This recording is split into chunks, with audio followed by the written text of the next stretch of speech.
Hello students, I welcome you all to this brand new lecture on this brand new channel जिसका नाम है psychology मार्गदर्शक। आज हम शुरुआत कर रहे हैं क्लास 12th की एनसीईआरटी के चैप्टर 1 से, जिसका नाम है variations in psychological attributes. First a few ground rules. सबसे पहला तो मैंने ये हैंड रिटन नोट्स हैं और इसमें मैंने बहुत सारे शॉर्ट फॉर्म्स यूज़ की हैं, सो it is better that you follow along, नहीं तो आपको समझ नहीं आएगा कि क्या लिखा है। This is psychological, this is Greek symbol psi. If I write like this it means psychology, और ये साइकोलॉजिकल लिखा है। Another ground rule is that it is better for you to get it printed and get the notes in your hand, ताकि आप अपने editions जो हैं वो इसी पेज में कर सके, सो that when you revise letter during exam time तो आपको टाइम ना लगे। और ऑफिशियल डेफिनेशंस के साथ साथ आप अपने एग्जांपल्स और अपने जो खुद के डेफिनेशंस आपने बनाए हैं, जो लिखे हैं, जो समझे हैं, वो आप यहाँ पे ही इसी स्पेस में लिख सकें। ये पीडीएफ आपको सेम नाम के साइकोलॉजी मार्गदर्शक नाम के टेलीग्राम चैनल पे मिल जाएगी, and from there you can download it and get it printed. Also मेरा पढ़ाने का तरीका ऐसा है that I first explain what is it, like here the definition is of individual differences. I have explained the definition, that is the what of it. Then I tell my students why is it important, what's the point, why do we read it, why is it important.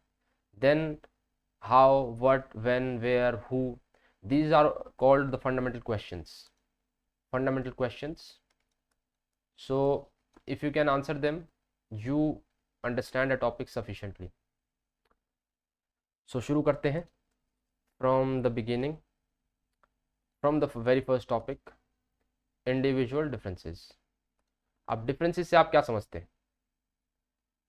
Differences से normally इंसान समझता है कि कोई अलग कैसे है, how are we different, how am I different from you. So बस उसी की ही थोड़ी सी ऑफिशियल डेफिनेशन है, कोई बहुत समझने जैसी चीज़ नहीं है इसमें। अगर एग्जाम में आ जाए 1 नंबर 2 नंबर में, तो you have to write this: distinctiveness and variations among people's characteristics and behaviour pattern. आपने अगर 11th क्लास में पढ़ा होगा, कैरेक्टरिस्टिक्स आपने बहुत बार पढ़ा होगा, और बिहेवियर पैटर्न जो ओवर्टली, जो बाहर विजिबल है। So characteristics are what is inside of a person and behaviour pattern is what is visible on the outside, right. So distinctiveness and variations, ये है इंडिविजुअल फिनोमेना एंड वेरिएशंस जब हम group में किसी को कंपेयर करते हैं तो हम वेरिएशंस कहते हैं। So this is group phenomena.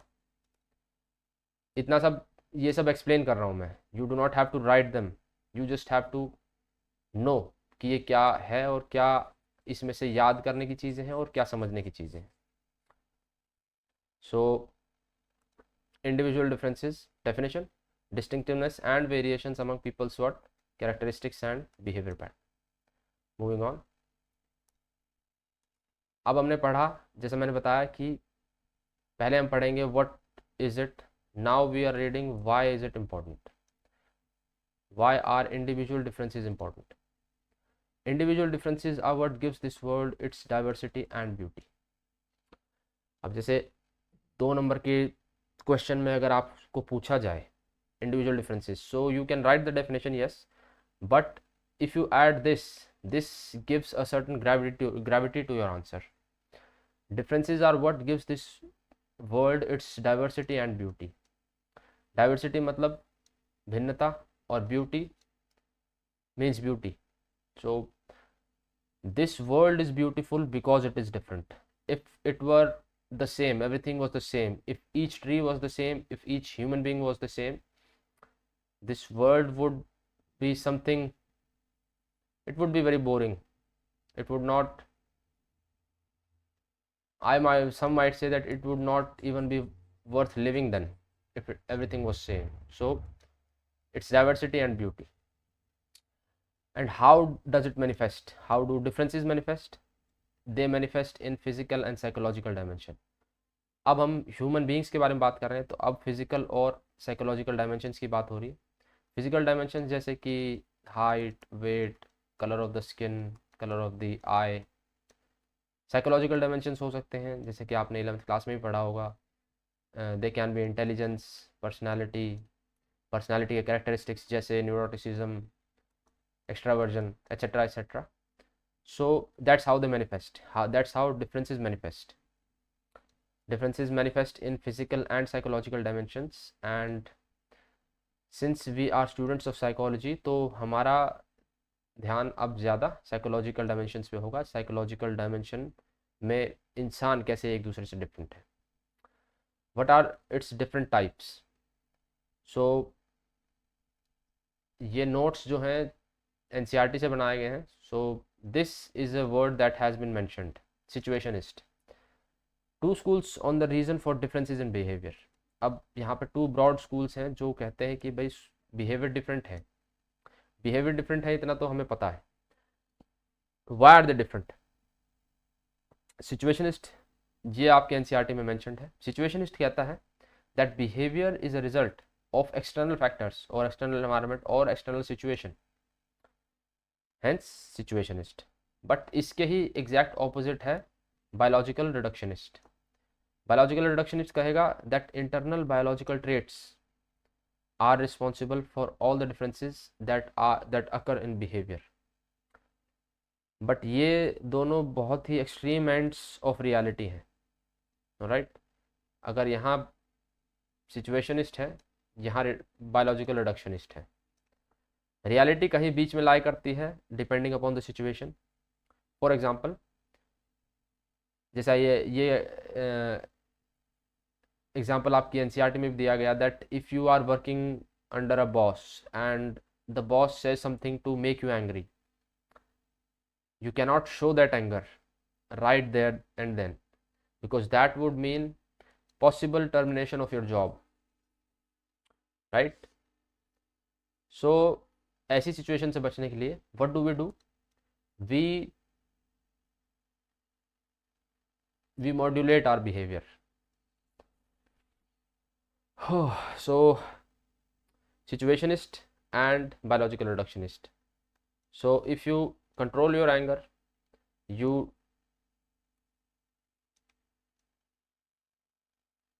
respond to the situation, so you lie somewhere here. But if you give in to your biological urges and maybe attack him, so you gave into your biological urges and the situation is lying somewhere over here. Moving on, the next definition is assessment. यहाँ पे psychological जोड़ लेना, everything is about psychology here. So psychological assessment. What is psychological assessment? Measurement and evaluation of psychological attributes of an individual. We measure and then we evaluate. What is the difference between these two? Measuring is looking at the individual. जैसे कि individual की height है let's से 145 centimetre और wait है let's से 48 kilogram, ये है measurement. But it does not mean anything in itself. When will it mean something? When we evaluate it. आकलन करना, इन हिंदी विषय आकलन। So measurement and evaluation of psychological attributes, and since psychology की बात हो रही है तो हाइट, वेट ये फिजिकल की है, फिजिकल डायमेंशन है। साइकोलॉजिकल डायमेंशन जैसे कि इंटेलिजेंस होगा, पर्सनालिटी होगा, इनका हम मेजरमेंट करेंगे और इवैल्यूएट करेंगे और यही कहलाएगा व्हाट? Psychological assessment. ये भी डिफरेंट टाइप के हो सकते हैं, जैसे कि फॉर्मल हो सकता है और इनफॉर्मल हो सकता है। फॉर्मल में it would be objective, standardised and organised, जैसे कि आपके इंटेलिजेंस के टेस्ट होते हैं, IQ tests. But informal would be open to subjective interpretations, ये होते हैं ज़्यादातर पर्सनालिटी क्वेश्चनर्स और personality interviews. So this was about psychological assessment. Psychological assessment what is it, what are its different types. Next we read why is it important or how is it done. Let's get how is it done पे पहले बात करते हैं. It uses systematic testing procedures to evaluate abilities, behavior, personal qualities of an individual. Systematic testing procedures, बहुत fancy नाम है, मतलब कुछ भी बहुत इतना जटिल नहीं है. सिस्टमैटिक मतलब कुछ सिस्टम है, it is not random. Testing procedures, it's a process. So systematic testing procedures to evaluate what? Abilities, behavior, personal qualities of an individual. That's what we do in psychological assessments. Why is it done? As I said, the what, why, how, when, if you can answer them, it means that you sufficiently understand the topic. Why are psychological assessments done? They are done to understand individual and change them for the better. Understand an individual. जब हम कोई चीज़ को समझ पाएंगे, then only we can change it. And why do we want to change it? For the better, for the betterment of mankind. एक NCERT में बहुत बढ़िया लाइन लिखी है, all knowledge is meant to aid human well-being.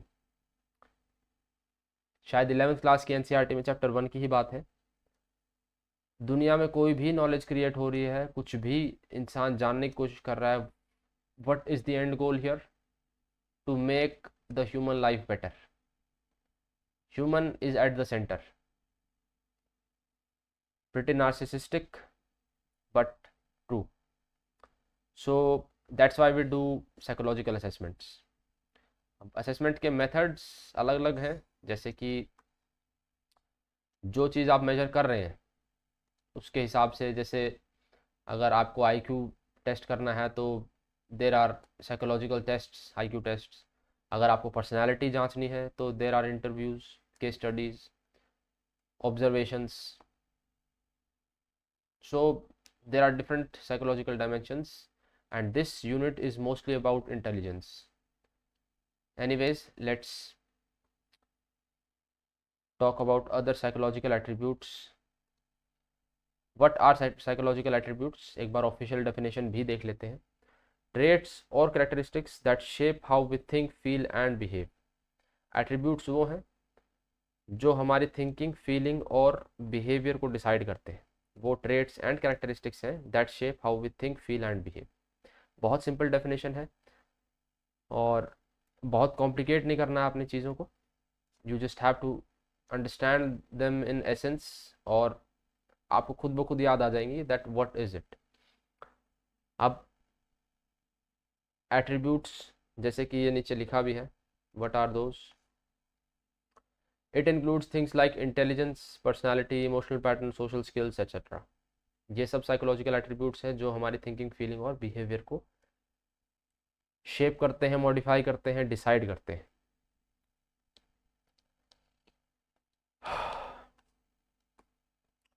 Why is it important? अब वही question, why do assessments at all? Since humans are multidimensional beings, not assessment, psychological attributes. Why are they important? Since humans are psychological multidimensional beings, their complete assessment requires assessment of various domains like cognitive, emotional, social, etc. जैसे मैंने कहा था that I have used a lot of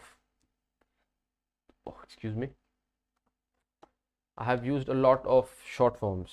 So ये dimensional लिखा है, ये assessment लिखा है, ये require है, ये assessment है दोबारा, ये cognitive, emotional, social, NL, emotional, social.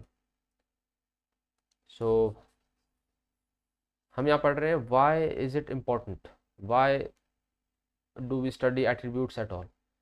इसमें हमने कहा कि ह्यूमंस जो है वो मल्टी डायमेंशनल बीइंग्स हैं. We are not robots. We जैसे कि अब कहते हैं भी एआई का ज़माना आ गया, एआई सबको एआई हो गया. But AI is a very single dimensional entity. It is just intelligence, artificial intelligence. It is very useful, no doubt about that, but it is only one dimension. It is single dimension, that is intelligence, and that's why it makes it useful. But all of the speculation that it will replace humans and this and that, everything is exaggerated, everything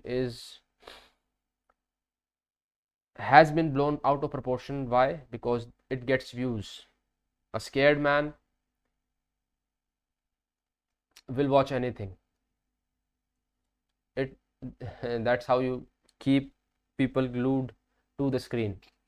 Fear monger.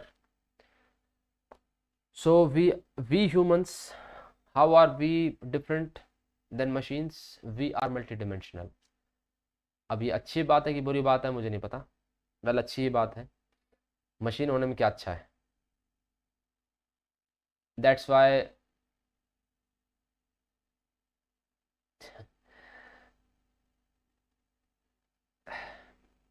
चलो जाने देते हैं। Since we are multi dimensional, our complete assessment requires assessment of various domains like cognitive, emotional, social. क्योंकि हम multiple dimensions में interact कर रहे हैं, जैसे एक ह्यूमन है वो सोशल डायमेंशन में भी इंटरेक्ट कर रहा है, कॉग्निटिव में भी इंटरेक्ट कर रहा है, इमोशंस भी हैं उसके पास पर्सनल अफेक्टिव डायमेंशन भी है, स्पिरिचुअल डायमेंशन भी है। सो humans are a very complex species, so that's why we need to assess each domain separately, individually. That's why psychological attributes को हम सिंगल सिंगल करके पढ़ते हैं। So let's read the first dimension which is intelligence, और ये unit भी पूरी intelligence के बारे में ही है। और ये डेफिनेशन जो है ये बार बार देखने को मिलेगी, so it's is better that you learn it by heart. Ability to think rationally, ये वैसे एक साइंटिस्ट हुए हैं वेशलर, इनका नाम आप बाद में पढ़ेंगे, उनकी डेफिनेशन है ये, and this is quite acceptable. It is the widely accepted definition of intelligence: the ability to think rationally, act purposefully and deal effectively with one's environment. think rationally मतलब पहले सोचना, act करना, और उसके बाद deal effectively का मतलब है अगर एक्शन में कुछ दिक्कत आती है तो how do we modify it, so deal effectively. think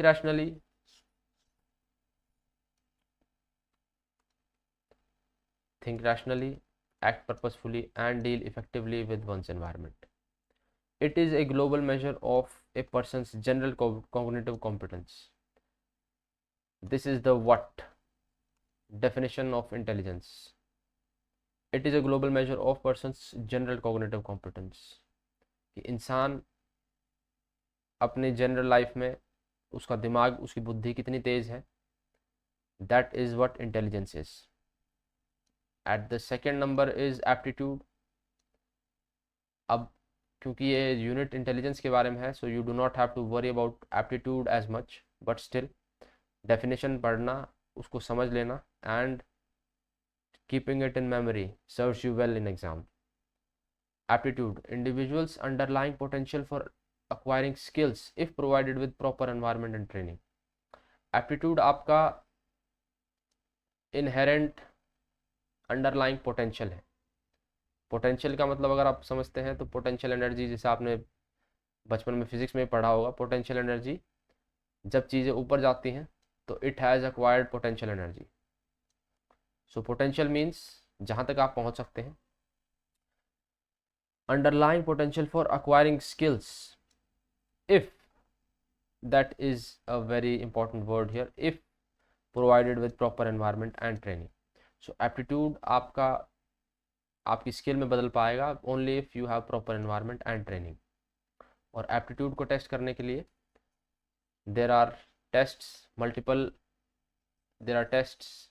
one is independent test and then there are multiple generalized tests. Independent test is it tests only one dimension of it, of any attribute, multiple or generalized, also known as generalized tests. They measure overall aptitude and then suggests you in which field do you have the most aptitude and which field you should choose. Mostly career के context में इसकी बात होती है. सो not that important, but this definition is aptitude. Then comes interest. And how are they different? Interest is a general liking or preference for specific activity. Interest is a very general, it is not specific. It is a general liking or preference for a specific activity. So interest किसी भी चीज़ में हो सकता है, किसी भी activity में हो सकता है, किसी भी पर्सन में हो सकता है, किसी भी जगह में हो सकता है. Interest is a very general term. So moving on, then we move to theories of intelligence, to the heart of this chapter. Theories of intelligence. अब इंटेलिजेंस की डेफिनेशन हमने पढ़ ली है. It is a global capacity to what? To think rationally, act purposefully and deal effectively with one's environment. ये intelligence है.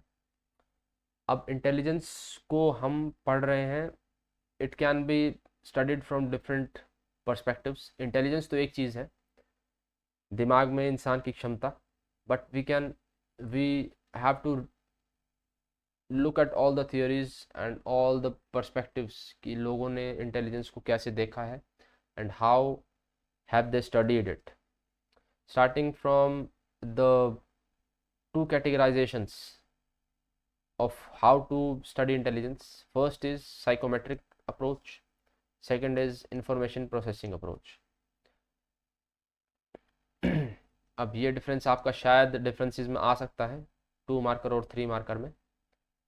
सो बहुत essence में समझ के और फिर ये जो इनकी पॉइंट्स हैं वो you have to remember them, because if you do not remember them you will not be able to write them and you won't get any marks. So first let's understand. Psychometric approach expresses individuals performance in terms of a single index of cognitive abilities. ये है यहाँ पे operating word, that's why I have underlined it, single index. Psychometric approach कहता है that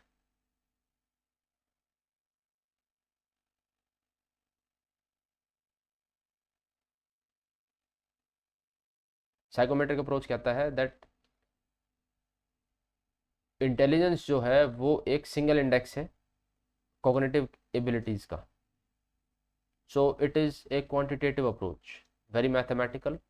एक certain number दे देगा, एक index दे देगा दैट दिस इज इंटेलिजेंस. जैसे IQ आपने कहा कि भाई किसी का 100 IQ है, वेरी एवरेज IQ, या हम कहीं भी 140 IQ है, इट इज़ वेरी हाई. हम कहीं किसी का 160 है तो genius IQ. So it is a single index of cognitive abilities. तो ये सब हम जो बात कर रहे हैं it is psychometric approach. It what is intelligence as a whole. So psychometric approach looks at what is intelligence as a whole. Alright, what is intelligence as a whole. Second is information processing approach. It looks at how individuals use intellectual reasoning in problem solving. The how individuals use intellectual reasoning in problem solving. और ये qualitative approach है, it is different from quantitative. So अगर differences आ जाए तो this is 1, 2 and 3 points. Also 1, 2 and 3 points. All right.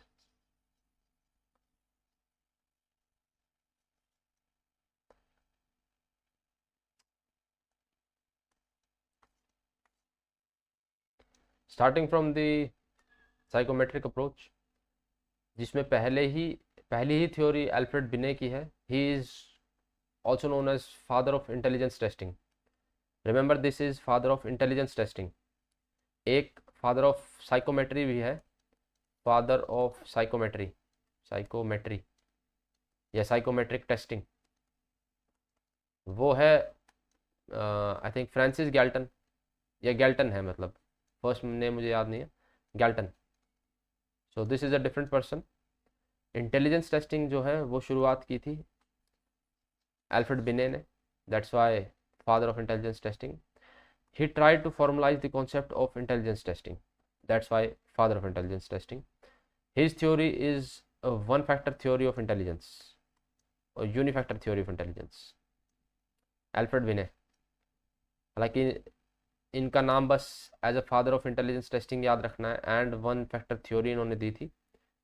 बाकी इनकी theory इतनी मैंने प्रीवियस ईयर क्वेश्चन में देखी नहीं है। Also one more thing that I have made these notes from NCERT, yes, but जब मैं आप इसको पढ़ा रहा हूँ आपको, I will tell you the previous year questions जो बार बार पूछे गए हैं, so that when you do revise and if you have a positive of time, so you revise the topics that are absolutely important from an exam point of view. So yeah, moving on.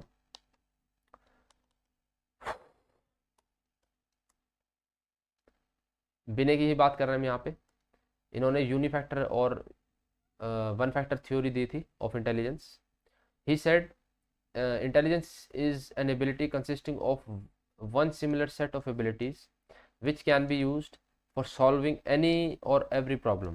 This is the thing, any or every problem, one similar set of abilities हैं जो कोई भी problem इंसान को solve करने में मदद करती है। उस क्षमता को बिने ने इंटेलिजेंस कहा। सो दैट्स वाई यूनिफैक्टर और one factor theory of intelligence. अब क्योंकि ये बहुत न्यूआंस्ड नहीं है, this is a very general view, it is used more to differentiate intelligent from less intelligent. ये अगर आप थोड़े ऊंचे लेवल पर जाएंगे तो देयर हैव बीन एमसीक्यूज जहाँ पे पूछा गया था कि बिने की थ्योरी किस चीज़ के लिए ज़्यादा यूज़ होती है। So it's mostly use to differentiate more intelligent from less intelligent. Basically intellectually disabled लोगों को क्राउड से अलग करने के लिए, इंटेलेक्चुअली डिसेबल्ड क्राउड से, नॉर्मल क्राउड से उनको डिफरेंट एक अप्रोच के साथ पढ़ाया जा सके। So that's what Binay's goal was here. Second is the most important theory from which questions have been asked over and over again, Charles Spearman's two-factor theory. Charles Spearman ने क्या कहा? That intelligence consists of two factors. One is a G factor and other one is S factor. The G factor is a general factor which is primary and common to all performance. चाहे आप पढ़ाई ले लें, चाहे वो creativity हो, studies हो, creativity हो, या इवन स्पोर्ट्स, तो एक जी फैक्टर जो है वो आपकी जनरल फैक्टर है, प्राइमरी और कॉमन टू ऑल परफॉर्मेंस होगा।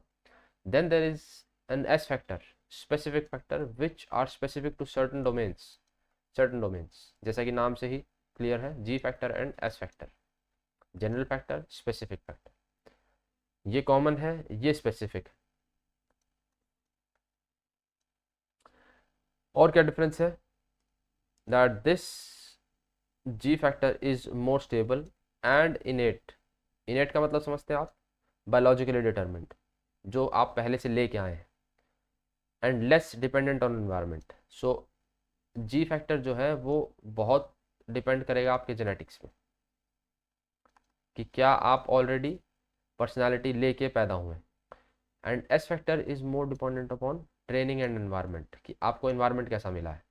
Let's say you are born with a good G factor, अच्छा है, and then you got an environment where your parents, let's say they are into music, so chances are that you will become musician and a good one because आपका G factor जो है वो high है।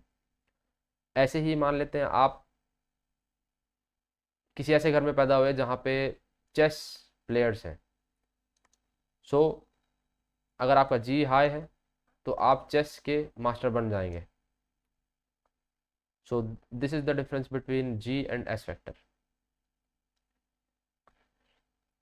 And then there is theories of Thurston. Thurston ने क्या कहा? Thurston ने differ किया। थर्स्टन ने डिफर किया कैसे?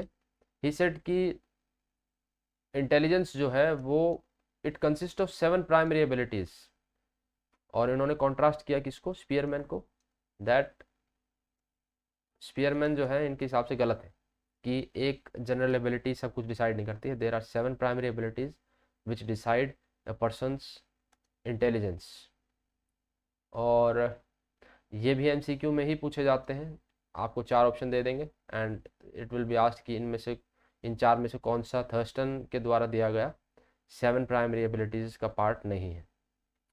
और जैसे जैसे आप यूजी या पीजी की तरफ जाएंगे तो it becomes this, you have to memorize this list. Right now for the boards you do not have to memorize it, but you do have to understand it. 7 primary mental abilities कैसी होंगी Thurston के हिसाब से?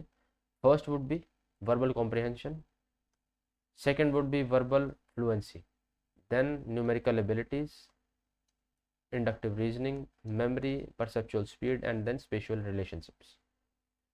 इसको मैंने इस mnemonic से याद किया था, आप भी कर सकते हैं। 1 2 3 4 5 6 and 7, 7 primary abilities: verbal fluency, verbal comprehension, numeric ability, then there is inductive reasoning को हम नहीं, मेमोरी पहले आएगा, associative whatever, P is perceptual speed, inductive reasoning and then spatial relations. ये एसोसिएटिव कुछ है, एसोसिएटिव मेमोरी है, it is mostly memory. So ये हमने बात करी थर्स्टन की। Then there is a theory by Arthur Jensen, और इसको मैंने इतना शॉर्ट में इसलिए लिखा है बिकॉज इस पे कोई कभी भी क्वेश्चन पूछे नहीं गए हैं। बस आपको जानना इतना है that Jensen gave the hierarchical model of intelligence. Level 1 और लेवल 2 की बात इन्होंने की थी, मोस्टली लेवल 1 और लेवल 2 के कॉन्टेक्स्ट में इनकी बात होती है जेंसन की। लेवल 1 इज एसोसिएटिव लर्निंग, जहाँ पे इनपुट इक्वल्स आउटपुट, जैसे कि किसी को पढ़ाया गया कि भाई 2 × 2 = 4, ये एसोसिएटिव लर्निंग का पार्ट हुआ। लेकिन लेवल 2 है कॉग्निटिव, जनरल कॉग्निटिव कॉम्पिटेंस। और जेंसन की थ्योरी थोड़ी रेसिस्ट भी थी बिकॉज ही सेड कि जो अफ्रीकन अमेरिकन हैं they are low on cognitive competence, level 2 intelligence, so his theory was criticized for that as well. Then there is J.P. Guilford's model of J.P. Guilford's theory, structure of intellect model. He gave a 3-dimensional model जहाँ पे इन्होंने operation, content and products के basis पे 180 mental abilities define की है। सो it is a very very nuanced model of intelligence, or again this is also have not been asked in boards, so you just have to know the definition and who gave it, बस इससे आगे ज़्यादा कुछ नहीं। then there is the second approach which is information processing model, which looks at how do humans process information, how the qualitative approach. अब Howard gardener का नाम सबसे पहला आता है इसमें बिकॉज हावर्ड गार्डनर ने दी थी theory of multiple intelligence, a total of 8 intelligence, और इन्होंने भी अग्री किया है Thurston say that intelligence is not a single entity but consists of multiple and independent abilities that interact and work together to find solutions to a problem. अब ये कोई single entity नहीं है गार्डनर के हिसाब से। IQ is not, IQ is just 1 dimension, there are multiple and independent abilities, जैसे जिसकी हम नीचे बात करेंगे। इस पे बहुत सारे क्वेश्चन पूछे गए, so you have to listen to it very carefully and then revise it multiple times, क्योंकि ये क्वेश्चंस एमसीक्यू में भी पूछे गए हैं and then 4 marker and 6 marker even, so it is kind of very important. So listen carefully, understand, and then you have to remember it. All right. Whew. Intelligence is not a single entity but consists of multiple and independent abilities that interact and work together to find solutions to a problem. ये यहाँ पे operating word है, multiple and independent abilities. और ये क्या करती हैं, ये इंटरैक्ट करती हैं और एक साथ काम करती हैं to find solutions to a problem, या फिर यहाँ हम ऐसा भी लिख सकते हैं to deal with one's environment. एक ही बात है, when we deal with our environment, what are we doing, we are solving problems, we are finding solutions to problems. और वो प्रॉब्लम कुछ भी हो सकते हैं, from finding food to finding a partner to cracking an exam, कुछ भी। सो या Howard Gardner's theory of multiple intelligence. Let's start from what are these 8 abilities जिनको हावर्ड गार्डनर ने मल्टीपल इंटेलिजेंस कहा है। पहला ही है linguistic intelligence, ability to use. अब जैसे ये जो वर्ड है एबिलिटी, वो आप देखेंगे कि हर जगह आएगा। जैसे हमने ग्लोबल डेफिनेशन में पढ़ा था, it's a global ability to think rationally, deal to act purposefully and deal effectively with one's environment. So what ability to use language fluently and flexibly. Language, अब लैंग्वेज कोई भी हो सकती है, Hindi, English, Marathi, Bangla, Spanish, French, anything, but you have to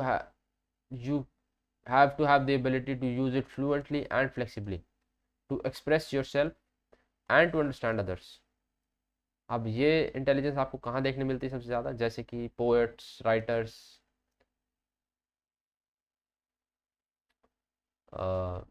literary people, all of them. और इसका एक बहुत बढ़िया एग्जांपल क्या है, जैसे पोएट है, एक पोएट है, he is using words like happy, elated and ecstatic. अब ये मतलब लगभग सेम है इनका, they are on a spectrum of joy दिखा रहे हैं, बट अगर हैप्पी यहाँ है तो इलेटेड यहाँ है और एक्सटैटिक यहाँ है। जैसे हम कहें कि भाई आपको वट एवर, लेट्स से कि आपने क्लास टॉप कर ली है, so your parents will be happy. If I tell your parents कि आपने पूरा पूरा स्कूल टॉप किया है, they will be elated. But if I tell them कि आपने पूरा इंडिया टॉप कर दिया, दे विल बी एक्सटैटिक, खुशी की लहर दौड़ जाएगी। सो this is the ability to use language fluently and flexibly. Then there is logical mathematical, the ability of logical thinking and abstract reasoning, जिसको हम IQ के नाम से जानते हैं, वो इसी की ही बात होती है, logical and mathematical, ability of logical thinking and abstract reasoning. लेकिन गार्डनर यहाँ नहीं रुके हैं, Gardner has gone many steps further and described many types of abilities. The third one would be, oh yeah, पहले क्या है, the ability to solve problems, manipulate symbols. जैसे कि साइंटिफिक रिसर्च में होता है, मैथमेटिकल प्रॉब्लम सॉल्विंग में होता है।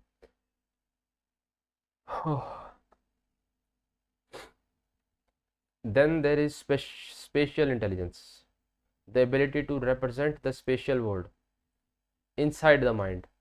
अब जो स्पेशल वर्ल्ड है आपके आउटसाइड में, उसका आप इनसाइड द माइंड कितने अच्छे से रिप्रेजेंटेशन या फिर एक मेंटल मैप कितने अच्छे से बन रहा है, विजुअल इमेजेस या पैटर्न्स। ऑलराइट, ये होती है आपकी स्पेशल इंटेलिजेंस। अब उसके एग्जांपल्स कैसे हैं, जैसे पायलट्स जो हैं, दे can remember a lot of navigational they can use navigational tools, they can remember locations, same with the sailors.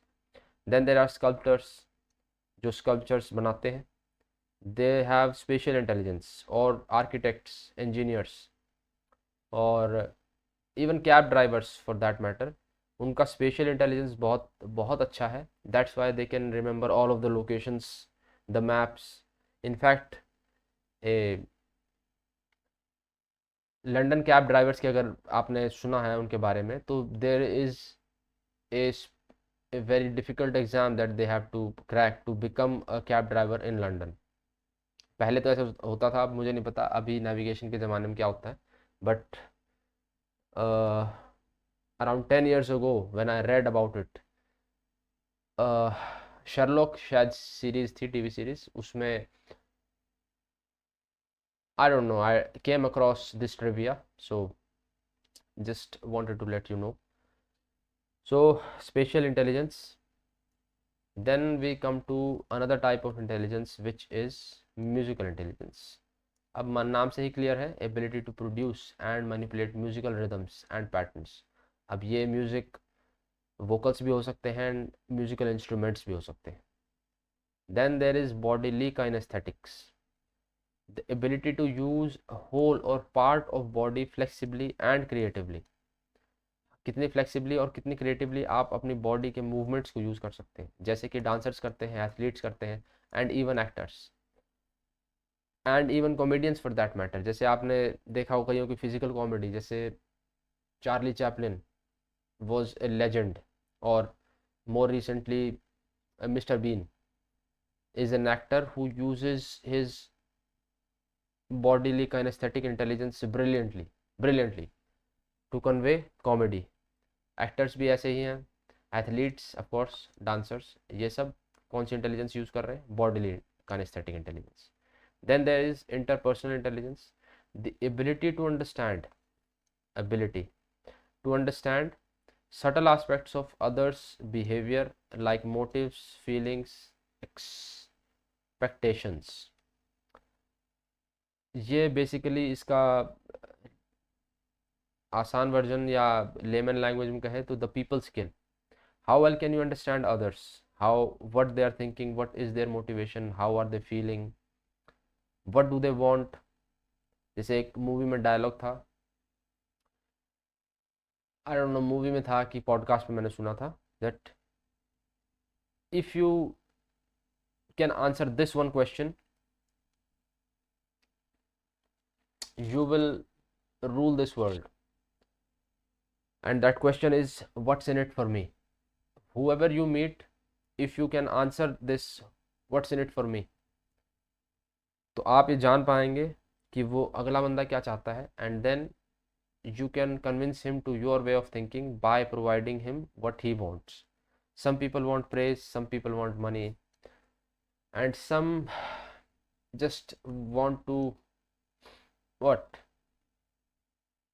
yeah, mostly money and fame, praise। this is all what people are looking for।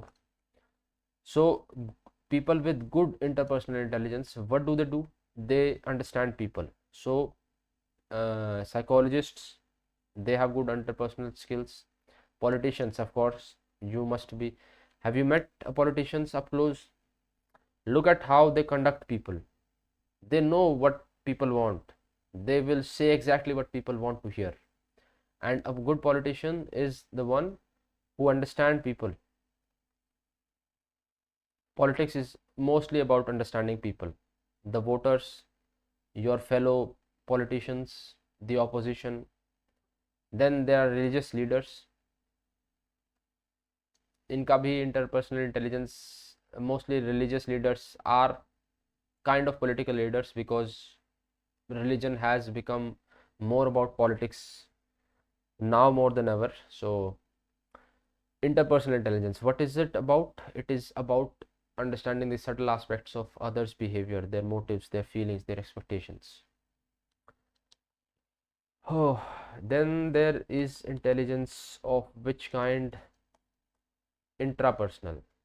interpersonal हो गया दूसरों को समझना, intrapersonal is understanding yourself, the ability to understand one's own feelings, desires, strengths, weaknesses, as well as finer sensibilities। Regarding human existence. ये जैसे कि philosophers है, दे answer who am आई। ये बहुत बड़ा क्वेश्चन है, हु एम आई। जैसा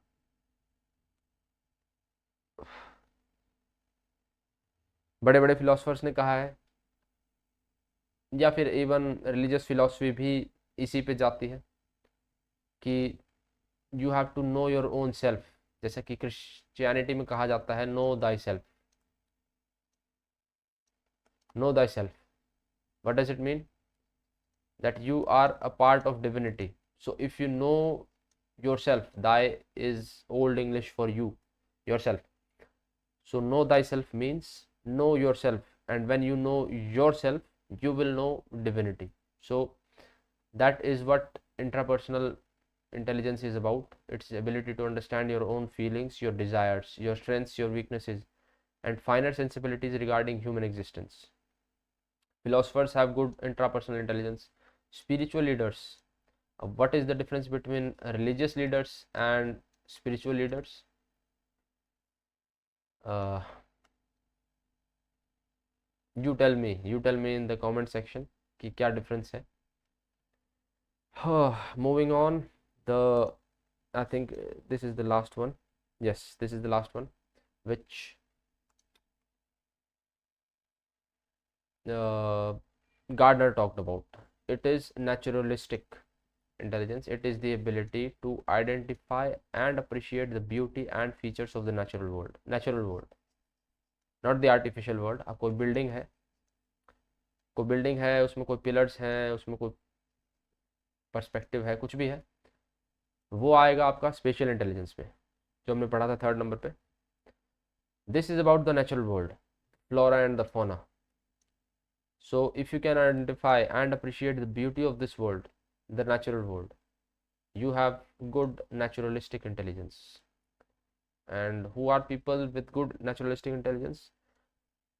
Hunters, farmers, botanists, bird watchers. Safari, जंगल सफारी पे जो लेके जाते हैं, they understand the nature, animals. जैसे कि आपने कई बार शॉर्ट्स पे, रील्स पे आते रहते हैं that there are rangers when they can sense कि कब किसी जानवर को, किसी भी, जैसे एलिफेंट है या फिर राइनोसोरस है, that when is he happy and when is he angry. So this is about naturalistic intelligence, the natural world. This was the first theory in which approach? The second one. कौन से था approach? Which looks at how people use intelligence. The second one in this line is Robert Sternberg's triarchic theory. ये भी बहुत repeated question है, और in fact ये सबसे ज़्यादा मुझे देखने को मिला था.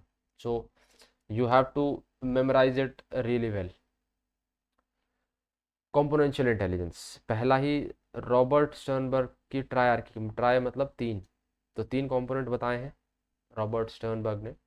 कॉम्पोनेंशियल intelligence, which is also called analytical intelligence, which is an ability to process information analytically and critically. So जिसको हम नेचुरली IQ से जानते हैं, this is what componential intelligence is. Book smartness, इसको हम लेमन लैंग्वेज में बुक स्मार्टनेस भी कहते हैं. And hence it decides success at school. School में जो सक्सेस है वो कॉम्पोनेंशियल इंटेलिजेंस से डिसाइड होती है. Then Sternberg talks about further components of the componential intelligence, which are knowledge acquisition component, meta component and performance component. Knowledge acquisition वही, how well one can encode, combine and compare information. यहाँ पे information से related है. Meta component is how well one can use acquired information to plan. ये planning aspect है, meta component. And then performance, how well can one execute strategies assembled by the Meta component. अब Meta component ने अपना काम कर दिया कि भाई प्लानिंग ऐसे होगी, लेकिन परफॉर्मेंस कॉम्पोनेंट जो है वो डिसाइड करेगा कि how well can you execute it? So these are the aspects of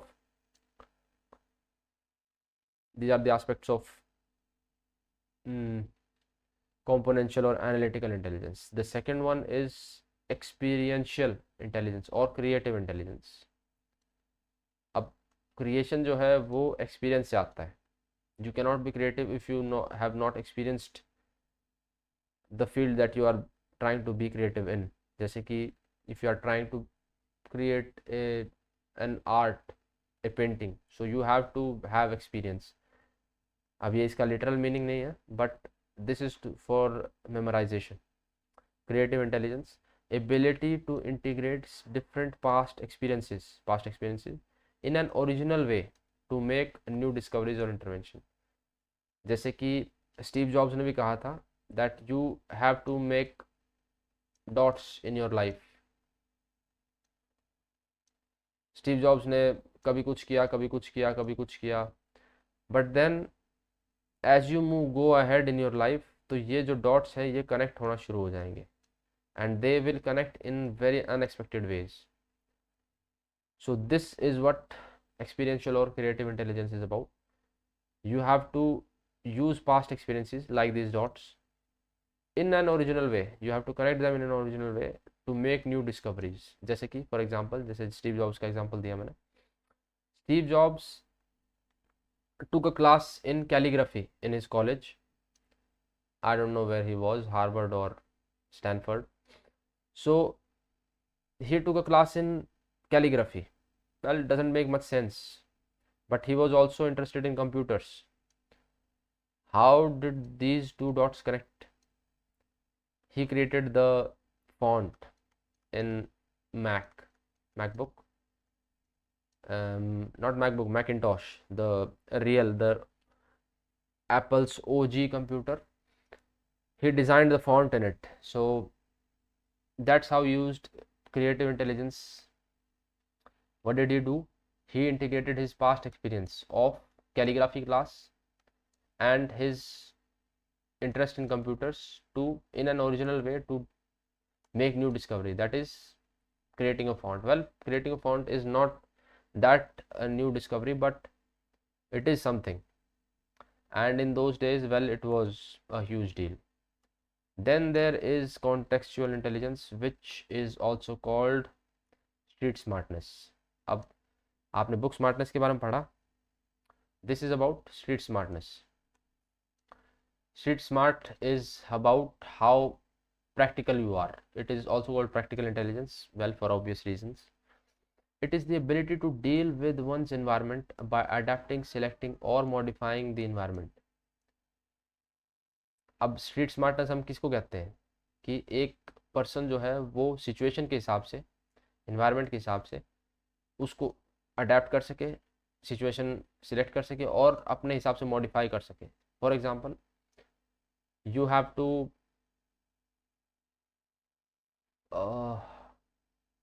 like cutting in line. Cutting in line is a part of practical intelligence.